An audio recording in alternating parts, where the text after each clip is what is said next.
at ang programang Karambol sa DWIZ. Oh! Karambola, karambola, tuwing umaga. Balik tayo, Karambola, sa Aliw Channel 23 at DWIZ 882. Ako si Conrad Banal. Kasama natin Jonathan De La Cruz, Joel Laksamana. July 3, Miyerkules, 2024 na. Naku, palapit na palapit yung SONA pa. Ha? Yes. Okay. Mahirap na ngayon, kailangan ng SONA eh. Ano na ang performance? Yan kasi Hindi tanong na pwede yung magiging tanong plano or vision. The Ano ba the result? number crunchers will do their work. Maraming numero yan. Data. Eh, wala nga naniniwala. Big data. Big data. Big data ang gagawin. Ilan na nag-ground break ng mga pabahay. O, Yan. yan. Oh, kamukha customs. Yan. 90 billion na. Ang Nakumpiska nila. goods na smuggled, 90 billion. Pero, magmula noong 2022, July. Hindi kasi nila na-report yan noong 2023 SONA eh. Ngayon 2024 SONA nila i-report. 90 billion. Pero, okay. Pati yung tungkol sa pagkukumpiska nila ng kung ano-ano. Ito nga, Yan ako. yung yate na ginamit dun sa ilan tonelada yun? Apat na yate. 1.4 tons. 2 tons originally. Ha? Two Sa tons. napunta yung 6.6 Daang tons. nabawasan eh.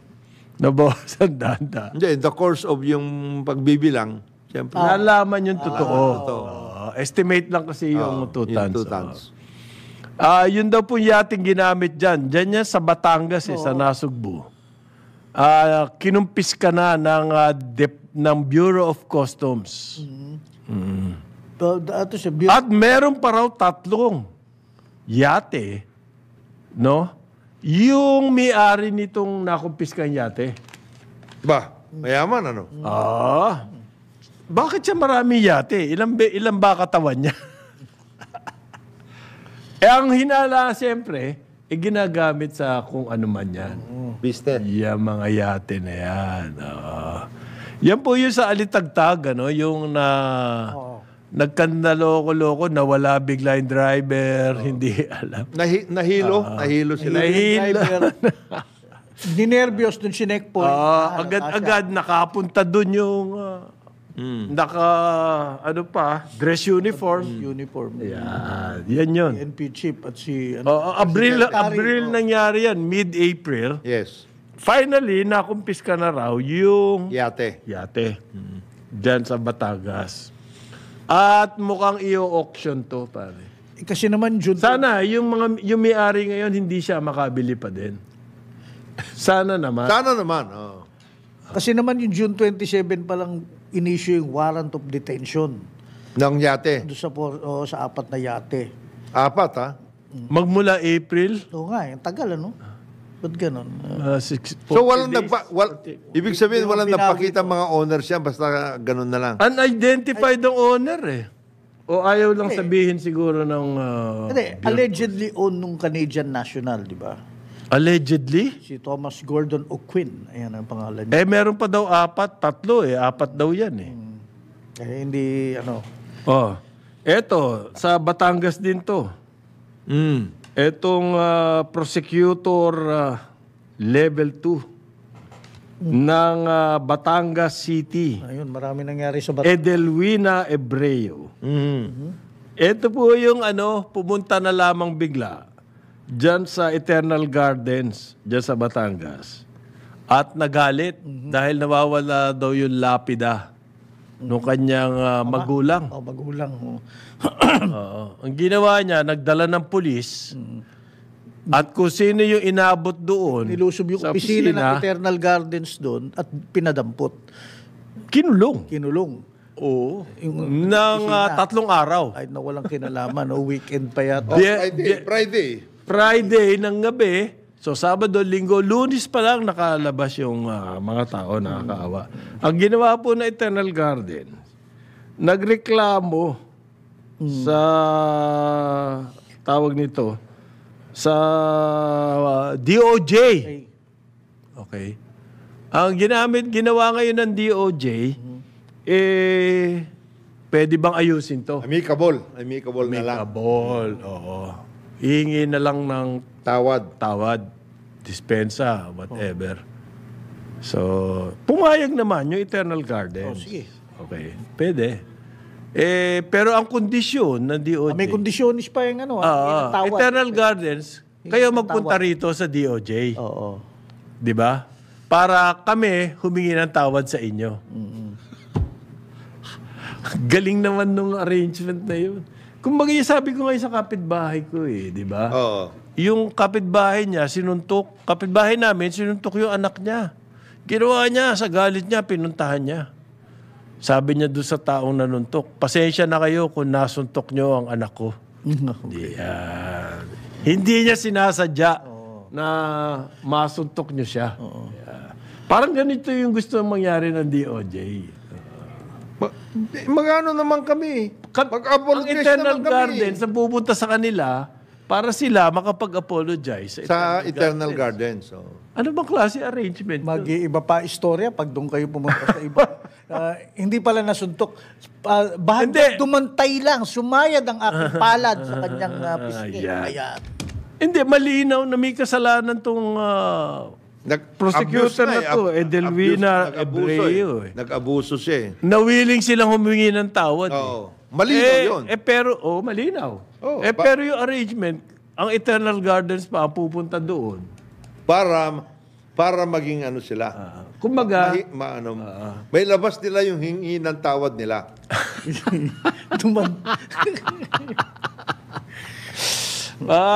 ano yun parang ano pa yun di ba? Ano ba klaseng compromise yun? Hindi ko maintindihan. Di parang ano ka na rin, ipinangangalanda ka mo pa rin na ikaw ay authority. Oo, ikaw pa rin, kayo pupunta sa akin. Kayo pupunta sa akin para mag-sorry ako sa inyo. Yan. Gawin kaya sa iyo yan. Yan ang piskal. Yan, kung sa iyo gawin niya. Halimbawa, sinuntok yung anak mo. Tapos sasabihin sa iyo, piskal, pumunta ka rito para... Talaga namang sorry na lang pero dito ka pumunta, magsasorry kami. Magsasorry ako sa iyo. Pwede ba yun? Sumayad lang naman ang... Hindi, gano'n kahirap magpunta sa Eternal Gardens to say, I'm sorry. Sorry, to apologize.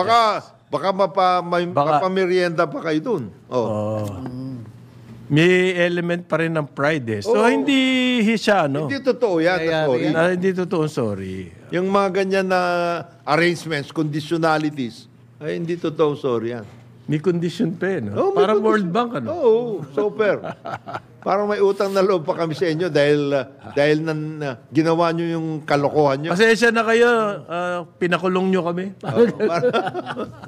Nang walang kamalay-malay. Abuse talaga to.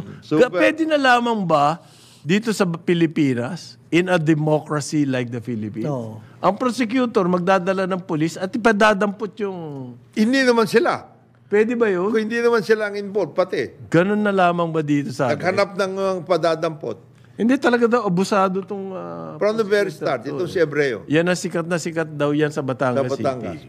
Pati yung mga opisyalis mismo, elected officials ng Batangas, banas dito. Banas na banas sa kanya. Okay. Ito pong PAOK, Philippine Anti-Organized Crime Commission, kinasuhan daw po 2 Chinese nationals konektado dyan sa Pogo sa Porac. Ayan, pare, may nakasuhan na.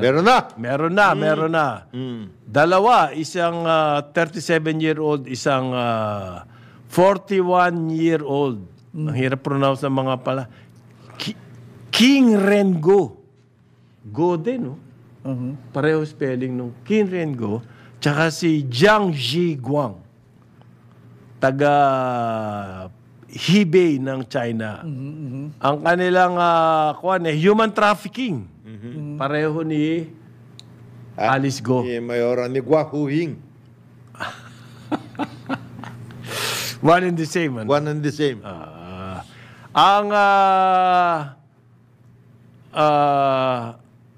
Ayaw po sabihin yung prosecutor. Sa Caloocan to si Prosecutor Darwin Cañete. Si Darwin ba? Si Magaling Darwin. Yan. Magaling yan. Oo. Siguradong yari na itong dalawang to. Ito yung mga nahuli sa Sa Porac, hindi, merong sa hindi. Lucky ba yun? Oo. Hindi, ano yan? Iba yan. Hindi. Lucky South. Lucky South, 99, compound. Compound sa Porac. Oo. Doon nga galing yung charges doon sa compound na yun.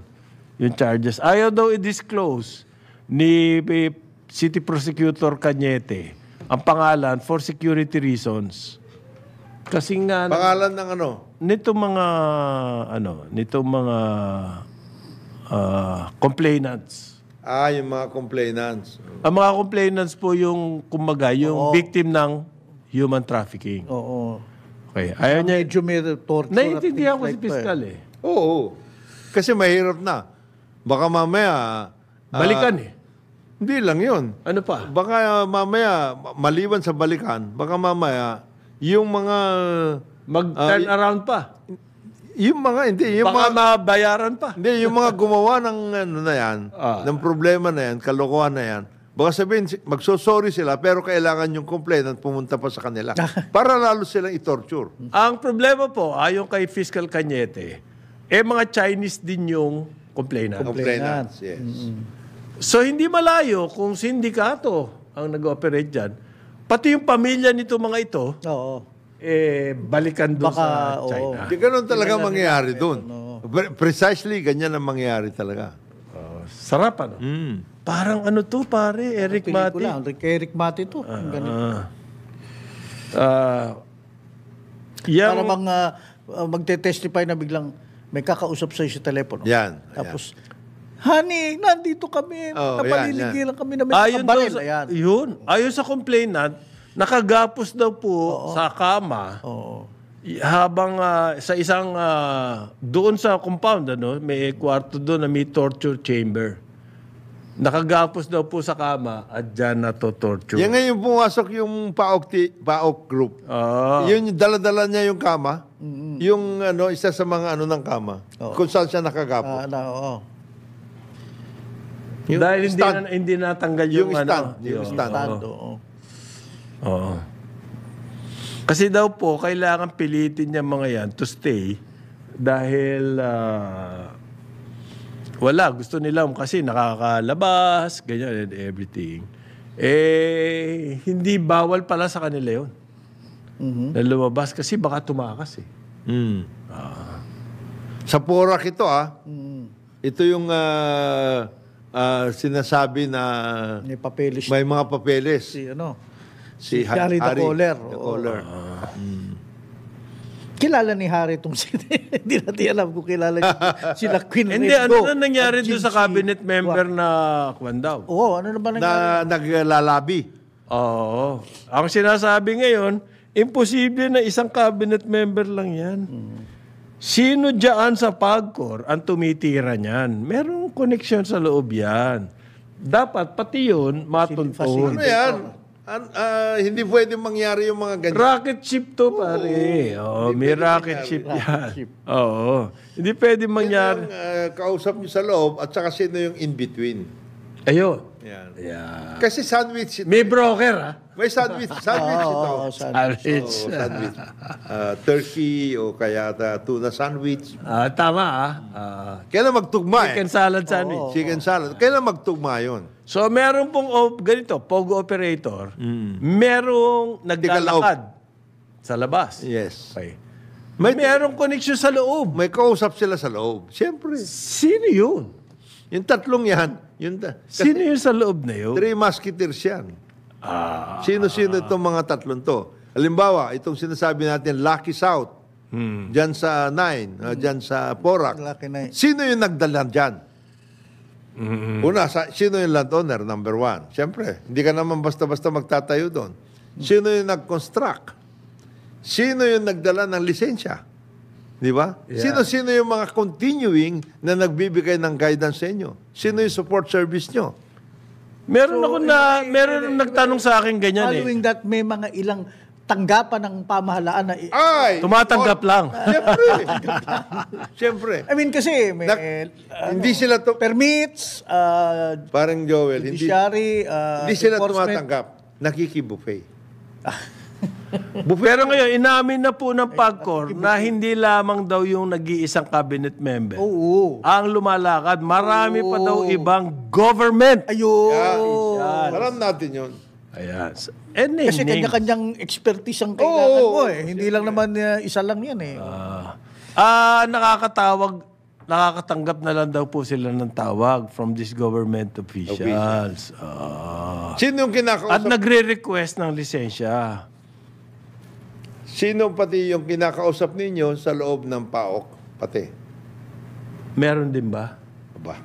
Kung 300, parang Conrad, So may law enforcement din. ang nandiyan, sinasabi ninyo. Na illegal. Na illegal. Okay. Bakit dadalawa yung nakakonsentrate tayo? Oo. Bakit Porac lang tsaka Bamban? Bamban. Asa yung iba? What's so important about these two? Baka exempted ang Mandaluyong. Yan. Cavite. Yan. Mga ganun. ka-exempted. Laguna. Meron din mga ganyan. Cebu. Meron ng ganun eh. Mga Mindanao. Ano ba? Saan ba doon? Meron. Hindi, ang tagal nga eh. Puro mga pahiwatig eh. Ex-cabinet officials. ganun. Marami pang ibang government officials. Bakit yung tagaloob ng PAGCOR? Wala. Puro may influence lang. Yung po mga 300 na illegal na yon, hindi sila nagsimulang illegal. Illegal sila. Nagsimula yan ng legal. Ginawa lang, nilinis lang nitong ni Altenco. Kaya nagkatanggalan. Ang tinatanong natin ngayon, nung original, paano nakakuha yung 300 na yun? Yan. Sino ang kanilang mga contact dyan? Meron silang green lane. Yan. Para mabilis ang Mabilis. one-stop shop na yan, dire-diretso. Ano mabilis? Mabilis ang... Pagbibigay- Dumaan din ng DTI? Hindi DTI. May sarili silang green lane. PESA daw eh. Dumaan sa PESA eh. Meron meron kasi sila- mga pogo sa PESA eh. May incentives pa sila. Patay ka dyan, Ayun. Alex. Baka kasali ka dito. Binigyan mo pa ng incentives. Baka may papelis tayo dito, Alex. Well, ako sa akin, hindi naman makakapag-incorporate yan kung walang... SEC. There you go. Isa pa yan. Yan. Unang-una, SEC. Sino sa SEC? Yan. Planchado lahat yan, sir. Kailangan malawak ang investigation. Nakuha pa ninyo yung tin at saka yung pangalan ng maggugulay. Hindi pa nga settled yung issue kung papayagan nga ba natin maski yung licensee, yung ICL, IGL. Alam mo, sandali, nandyan na rin lang tayo. Baka may kaibigan, nilumalabas sa Facebook ngayon na, di ba, nilaglag si Bamban Mayor Alice Go ng National NP. NPC. May mga retrato kasama ni Alice Go yung ilang member ng NPC. Now, it's not, di ba, madalas na raso nandito, ay nako, hindi ako tumatanggi sa selfie. One can get a selfie anywhere. Nasa ibang bansa nagsha-shopping sa Japan. Ay! Selfie? Paano kayo nagka-selfiehan doon? Tapos mga naka-fur coat. Saan lumabas? Sa Facebook. Nagkita lang kami doon. Ayun! Oo, nagkataon. Alam po siya, napakalaki naman ng Osaka o Tokyo. Coincidence. Tapos may hawak kayong mga Nagpa-selfie. mga shopping bag. Abay. Hindi Pwede naman ba? po shopping haven. Pwede ba? Kasi I can understand. Kung, pwede ba mag-selfie tayo? Selfie. Kahit dito lang sa lobby nangyayari. Pero bakit naman nandun kayo sa ibang Sa bansa? Japan? Isang grupo para kayong what do you call this? Yung Sinundan kami ni Mayor Godon. Hindi. tapos ang mga press release, we barely know her. Mga ganun ang dating eh. Ito yung aming annual na parang retreat. Ayan. Pumunta kami doon sa Japan. Pilgrimage. Pilgrimage. Pumunta kami sa Japan na ano yan eh, we have to have our own annual effort. Me time nila yan. time nila. Me time. Yeah. Pero kasi tinanong ko yung ba't ganun? Ay, naku, alam mo si Ganereto, si official na ganyan, popular yan, influential. Sinusundan talaga sila ng mga yan. Talaga hanggang sa Japan, sinundan ha? Of course.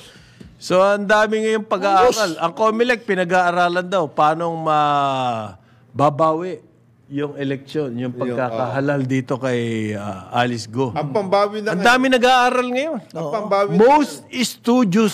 Studios. Puro pinag-aaralan. Ang Solgen, co-warranto na. pinag-aaralan din. Yeah, nag-file na sila ng co-warranto. Nag-file na ba? Hindi pa daw eh. Pinag-aaralan pa din eh. No, they're already filing. Malapit na. Malapit na. Threatening to file. Yes. Okay. Eto po, yung pala nangyari sa Cebu, yung cruise ship Oo. na hinihinga ng, Port ng Authority. extortion. Ang sakit niyan. Ang Cebu Southport pala is a private company. At tagaryaan sa private company na yan, yung allegedly nang hihingi dyan sa barko. So ngayon, pinatatawag daw ng Cebu Port Authority, yung pong Cebu Port Authority, yun yung government office. Yung Cebu Southport, yan po ang nag-ooperate ng port sa Cebu. Para rin yan yung PAGCOR at saka the Cebu Port naghuhugas kayo ng kamay. Yeah. Hawak ninyo yan because kung yan ang private operator dyan, it is not entirely private. You gave him the opportunity to operate that particular port. So you under your control yan, ano ba? Hindi nga. Bakit ang Cebu Port Southport is a private company that operates the port? Yes. Bakit sila may authority to decide kung pwedeng mag-disembark or hindi pwedeng mag-disembark ang Hindi pwede yun. Naghihintay daw sila ng explanation ang Cebu Port Authority diyan sa private contractor nila. Kayo mag-explain. Bakit ninyo pinapayagan yung ganon? Malaking operation yan. It was a distress operation because kailangan mag-workout. O ano ba? Pero na-confirm na CPA, compliant naman daw yung barko ng mga necessary papers and permits. Ang problema raw, ang disembarkation, ang BI lang ang nagde-decide. Nako, ang dami na. Ang dami na. It's not even true. Dapat daw BI ang mag-decide niyan. May BI ba ron? Meron. Every port of such, Meron. laki. Meron.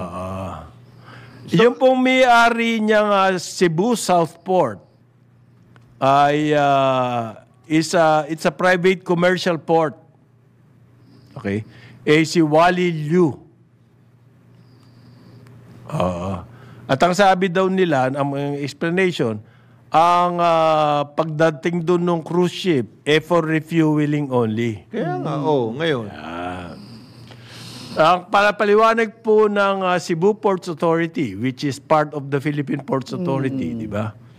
Na hindi pala, autonomous pala yan, Cebu Ports Authority. Yes, Cebu but Port this is Authority. still under, DOTR at saka, PPA. Hindi sila under the PPA. So, ang kanilang, they have the authority over the Cebu Southport, yung private port po. Meron palang private port?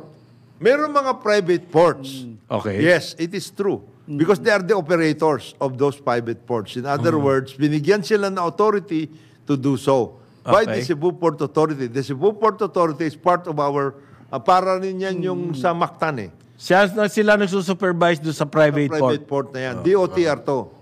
So do not come out with those kind of explanations kasi it will only expose yung ginagawa ninyo. So sabi po ng Cebu Ports Authority, hindi daw po pinayagan ng Bureau of Immigration, Customs and Quarantine na mag-disembark yung mga pasahero. Pero papayagan... Pero meron naka-disembark. Hindi lang yon. Papayagan sila mag-disembark nung kinausap sila at pumayag na magbayad. Doon sa... Kung pumayag magbayad, nakapag-disembark. Nakapag-disembark. O anong sinasabi mo? Huwag ninyong gawin ganun yan. Pinipilit daw po na mahinga ng statement yung Cebu Southport. Ito yung private company. Pinipilit. Ayaw. Ayaw Suspendin daw mo na yan. magbigay. Hindi pwede. Hindi, private port. Hindi. You gave him the authority eh. Hindi pwede. private? Hindi. Yes. Pwede Kahit mo ang may- kanselahin yan. Kahit ang may-ari, mayaman. Yes. Ganon. Oo. Kanselahin mo na yan. Super yaman to kasi may private port eh. Yung private port na yan, it's on a land na supervised by this Cebu Port Authority. Cebu Dapat. Port Authority pa rin. Kaya do not come out with an explanation that will only expose. Nagagamit kaya sa smuggling yung mga private port. Hindi malayo. Hindi, malay mo. Di ba? Sa Quezon daw meron eh. May mga ganyan. Yung oil dyan na Meron. oil smuggling. Sa Sariaya. Ha?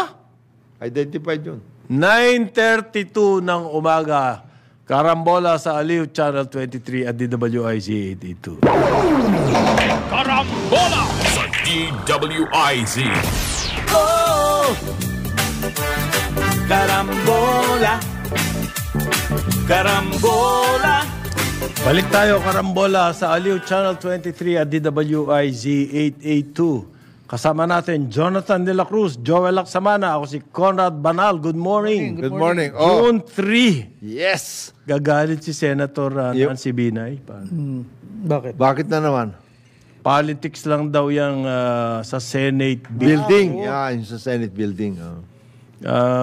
Nagpa-press conference kahapon si Senator Binay.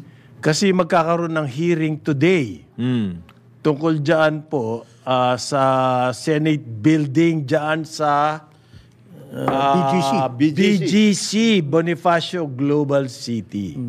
Okay? Today yung hearing, so kahapon nag-press conference si Senator Binay. Ang sinasabi niya, kailangan pa ba ng hearing? Hindi naman mahirap humanap ng dokumento. Tanungin mo lang ako, bibigay ko sa iyo lahat ng dokumento. Okay. Kailangan pa ba magka-hearing? Ayan. Ganito po yan. Ang chairman dati, Committee on Accounts, ay si Binay. Noong panahon ni Senate President Subiri. Siya po ang overseer ng construction ng building. Okay. Si Senator Cayetano, nag-take over niyang chairmanship ng committee. Apparently, hindi sila nag-usap. Apparently, si Cayetano tumira na may controversy. Yes. Ang sabi ni Binay, kung kinausap mo lang ako maipapaliwanag ko yan Ayan. In other words, pinalaki mo yung issue. Pero, bakit hindi mo kinausap naman si Cayetano nung nag-iingay?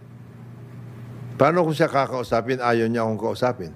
In other words, napakalaki ng... Baka daw sabihin na nilalakad niya. Oo. Yeah. Napakalaki ng opisina nila. So, kailangan maghintay na lang ako kung kailan niya ako gustong kausapin.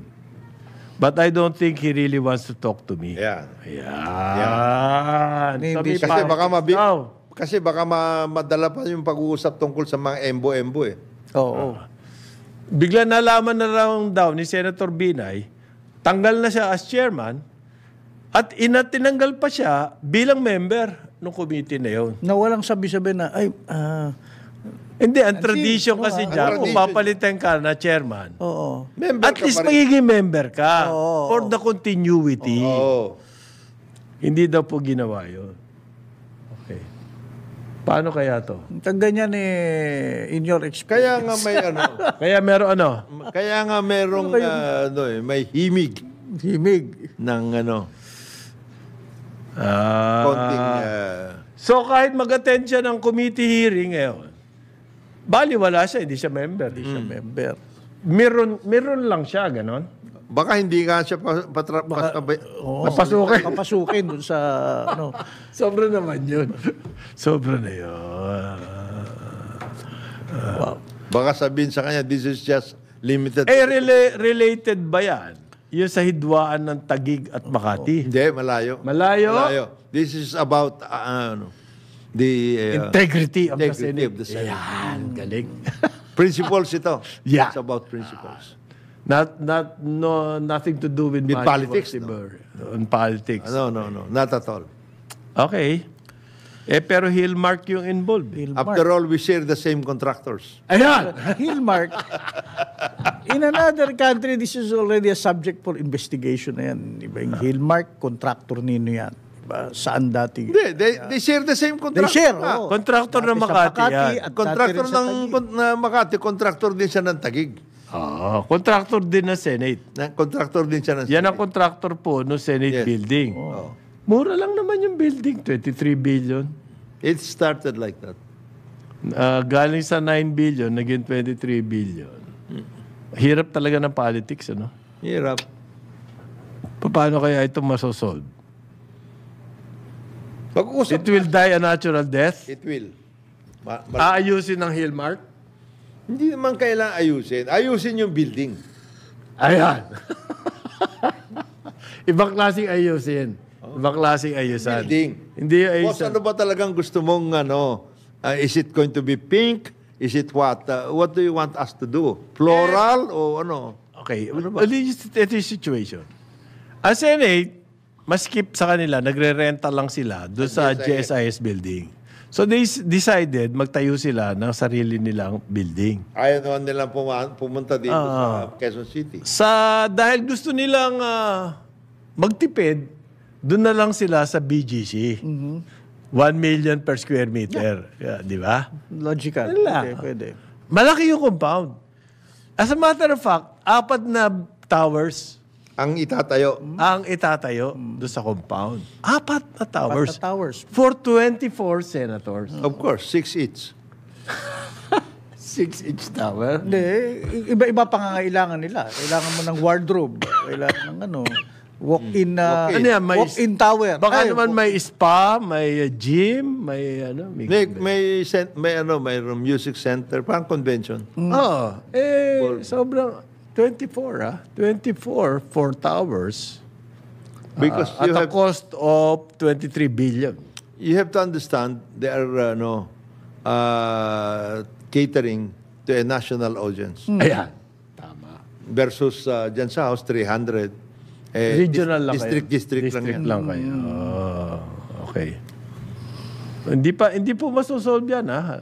Sa tingin ko. It will be up hanggang May 2025 yan. Nakabitin pa din yung Nakabitin pa rin yung construction. Hindi. Ang problema doon, sayang na yung nagastos. Sabi ni Senator, the Senate President, sabi, hindi, despite all of these things, tuloy-tuloy pa yan. rin. Oo.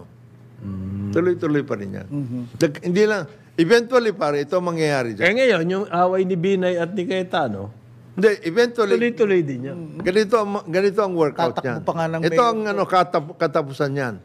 Di ba? Gaya ng mga nangyayari sa iba't ibang investigasyon, yung mga pinakamahina, yun ang mga Kasi nag-aaway itong public works at saka yung Oo. Yan ang may kasalanan. Itong dalawa, hindi nagkakaintindihan Ayan. Yun sinabi Eventually, sila may kasalanan. sila may kasalanan dyan. Yung Hillmark, At saka yung DPWH. DPWH. The project manager, the Project supervisor. manager at contractor. Contractor. Yan ang kaway. Hindi yung hindi na issue yung 23 Hindi billion na.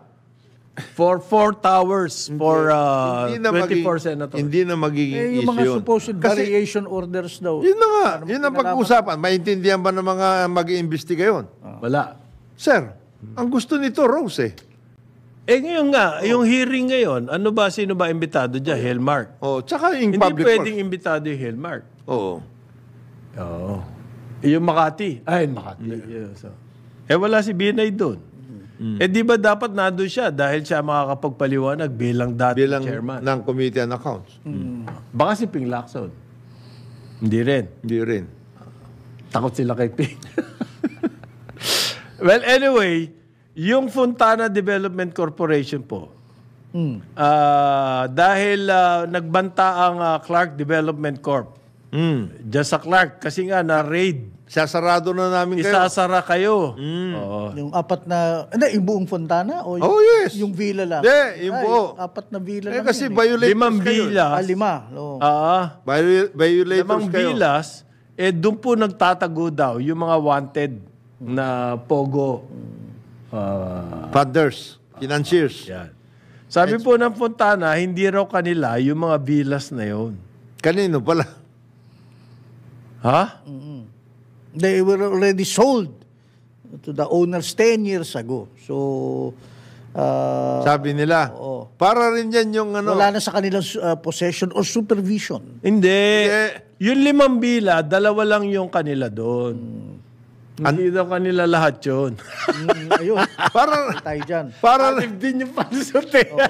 para rin yan yung ano, yung Chamber of Two. Yung Chamber of Two. Philippine Chamber of Telecom. Silang 2 lang yun. Sasabihin, hindi, out of our control yan. Hindi namin kasama yan, mga yan. Pero it's in within the same 200. Kaya nga. Yan daw po mga villas. Hectares yan eh. Naibenta na nila doon sa mga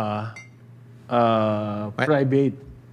Naibenta na nila at 2 na lamang doon ang kanila. Pero nagamit pa rin yung inyo. Paano yun? Under lease yan, hindi nyo pwedeng basta-basta binibenta yan. Ibig sabihin, ng CDC ngayon ay may ano dyan. May control site. Wala na raw silang supervision kasi may Ang may supervision kung gano'n ay CDC. sinisisi sila ngayon na CDC. Paano yung sisisihin? Wala sa amin yan. Ayan. Para rin yan yung NTC versus Detail. So, turuan to, gano'n. Oo. Ano yan? Trip to turuan. Walang gagawin yan kundi matatapos ang turuan nila nang hindi nagkakaintindihan. Merong human trafficking issues din dito eh. Diyan sa mga villas na yan. So, inutusan niya po yung Fontana Resort and Country Club. Ang presidente niya si Simon Wu. Sabi niya, mag-explain kayo bakit merong ganyan nangyayari dyan. Ayun na nga, explanation. Pero hindi in-explain to sa sa CDC, pare. Inilabas nila to sa social media. Nitong Fontana. Loko rin, Bakit hindi dumiretso sa CDC? Para rin yun yung chamber. Hindi nila pina-explain sa NTC. Ang nangyari po dito, yung mga bosses, yung Capo de Tutti Capi, Yan. nung mga pogo, diyan nagtatago Sabi nila. sa mga villas, na-raid at nahuli. Okay? So, yung CDC, yung Clark Development, which is the government corporation, managing the entire Clark tawag nito, projects, sinita itong Fontana. Ang Fontana, hindi ba nagli-list lang yan sa CDC? Yes. Sa Clark po kasi, hindi kayo pwede mag-ari ng lupa. Rupa. List lang kayo. 50-year lease yan. So, na-turn over, ang palusot nitong Fontana, na-turn over na raw yung mga villas. Diyan sa Sa mga nagli-lease, nagsasublease. nagsasublease. So, kung nag-sublease, yung mga criminal activities, hindi na monitor. Ganun ba ang explanation nun? And they are not in possession supervision. They cannot just enter or look into it, ganyan. Anong ginagawa Kasi niya? wala, hindi pwede nilang Hindi gawin pwedeng yan. gano'n. Yun ang sabi nila. Kasi mga Kaya private, wala sila kasalanan. mga private ano na yun private residences. So, sabi nila, bakit kami sinisita mo? Ikaw dapat magtingin yan. Kasi turn over na nga namin yan. You have a record. We don't own the villas. No, wala na. Hindi, kayo nag-lease eh. Yes, but Na-check nyo ba yung background yung kanino nyo na-lease? yes, at that time they were very honorable persons. Kulang ang inyong checklist. Ngayon lang naman nalaman na illegal pala sila Nung pagkatapos ma-raid. Pagkatapos ma-raid. Oo. At saka yun, nakitira lang. Hindi nga nila ano yan Baka, So, ang binigay po ng CDC, 24 hours daw para sumagot itong Fontana. Ang ginawa ng Fontana, sumagot sa Facebook.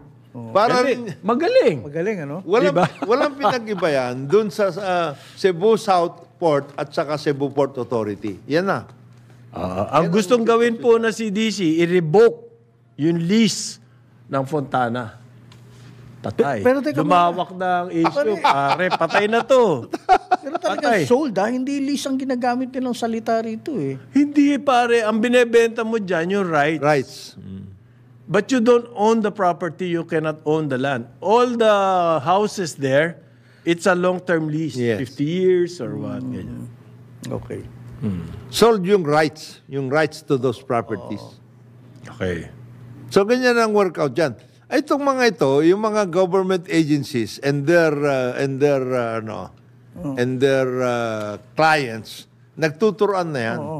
Walang pinag-iba yan. Hindi, mali pa rin yung sagot nila eh. Dalawa doon, sila pa rin ang may-ari. Oo. Paano mo palulusutan yun? Ang palusot nila, hindi na kami may-ari niyan. Hindi namin pwedeng pasukin. Pero yung dalawa, nire-rent out nila. Sila pa rin may-ari. Paano yun? Walang pinag-iba yan dyan sa Philippine Chamber. Chamber of Two. Telco. Chamber of Two and NTC. ND Telcos, number 1. Cebu Southport and the Cebu Port Authority, number 2. Itong Puntana at saka yung CDC. Yan yung meron ng platform, meron ng kalakaran yan. So you come out with your own versions on social media. Ayan. Ayun. And Kasi may warrant po na nakuha ang PAOK para i-raid yung mga villas na yan. So meron na rin tip ang PAOK na ginagawang hideout. Mabuti na lang yung mga nakatira dyan sa villas na yan ay hindi nakausap yung judge. O yung protector nila hindi nakausap yung judge. Para ma-withdraw yung warrant. Hindi, technicality naman daw yun kaya withdraw eh. Okay?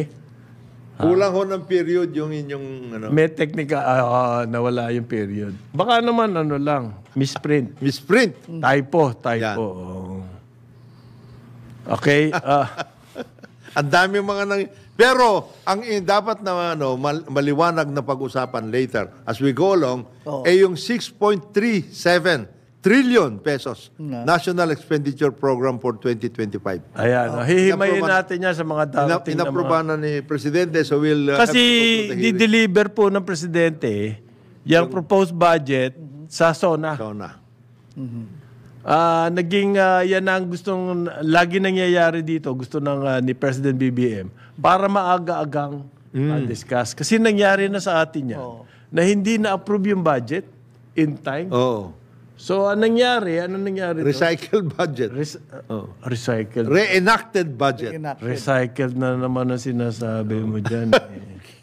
Parang may pinatatamaan ka na naman The word of the day is recycled. Sa cabinet. Hindi, yan po hindi namin ibig sabihin na parang, alam nyo na, kung ano ba nire-recycle dito. Okay. Ngayon, yung umaangal daw, ito last item sa siguro na, umaangal na bakit 35 pesos lang ang increase. Sir na yung magtubo na yan. Sabi niya, ba't hindi kayo mag-appeal?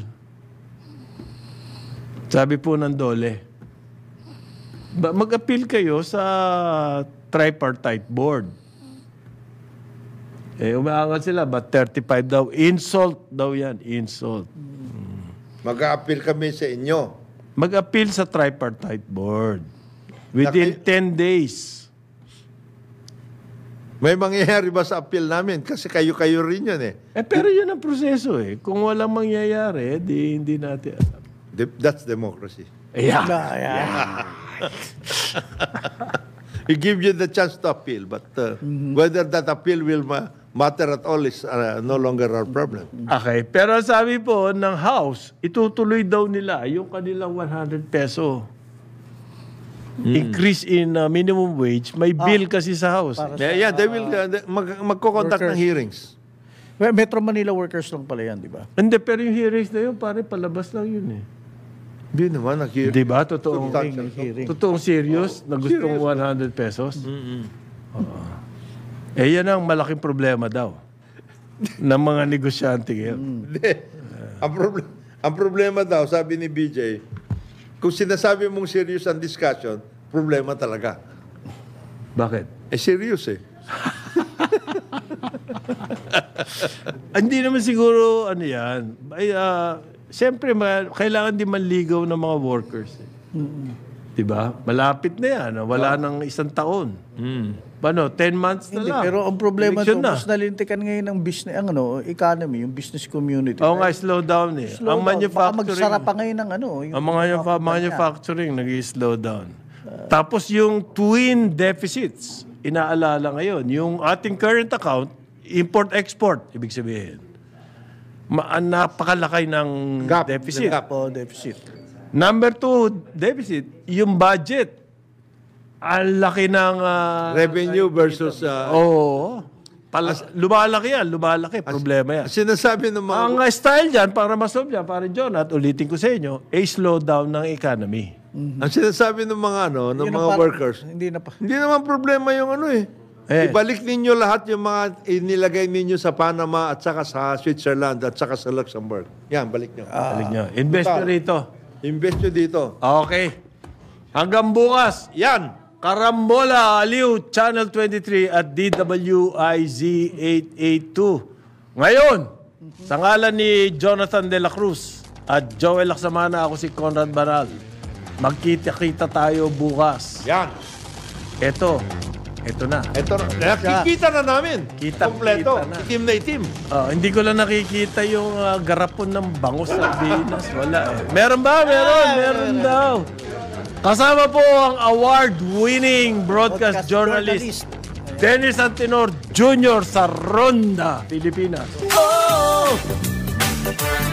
Carambola, carambola, tuwing umaga. Sumainyo ang programang Karambola sa DWIZ. Hanggang sa muli, tayo'y magbabalik upang ihatid ang pagtalakay sa iba't ibang mga issue. Dito pa rin sa programang Karambola sa DWIZ.